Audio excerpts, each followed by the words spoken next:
देखिए, कुछ बहुत महत्वपूर्ण मुद्दे हैं जो आज जीएसटी काउंसिल में आ रहे हैं। उसमें सबसे महत्वपूर्ण मुद्दा जो आएगा वो है एजुकेशनल इंस्टीट्यूशंस को जो रिसर्च ग्रांट मिलती है उस पर जीएसटी लगना चाहिए या नहीं लगना चाहिए।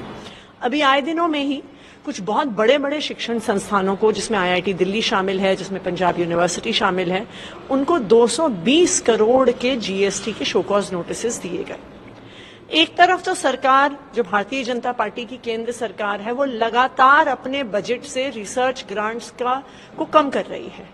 वो लगातार रिसर्च ग्रांट्स का अमाउंट कम करती जा रही है। और दूसरी तरफ जब एजुकेशनल इंस्टीट्यूशंस खुद अपने दम पर रिसर्च ग्रांट्स लेके आ रहे हैं तो उन पर 18% जीएसटी लगाया जा रहा है। देखिए, रिसर्च कोई बिजनेस नहीं है। रिसर्च देश के डेवलपमेंट में एक इन्वेस्टमेंट है।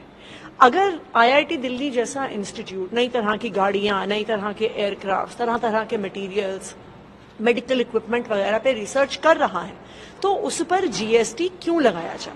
तो आज की जीएसटी काउंसिल की मीटिंग में रिसर्च ग्रांट्स जो एजुकेशनल इंस्टीट्यूशंस को मिलती हैं, अगर उस पर किसी भी प्रकार की जीएसटी लगाने की बात होती है तो हम उसका पुरजोर विरोध करेंगे। दूसरा एक महत्वपूर्ण मुद्दा जुड़ा हुआ है ऑनलाइन पेमेंट से।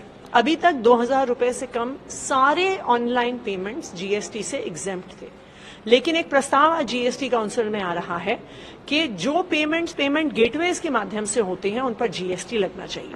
लेकिन ये छोटे बिजनेसेस पर और स्टार्टअप्स पर बहुत बड़ा प्रहार होगा, क्योंकि बहुत सारे स्टार्टअप्स 100% ऑनलाइन पेमेंट्स पर रिलाय करते हैं, ऑनलाइन सेल्स पर रिलाय करते हैं। तो अगर जीएसटी पेमेंट गेटवे पर लगेगा तो वो इन बिजनेसेस को ही पास ऑन होगा।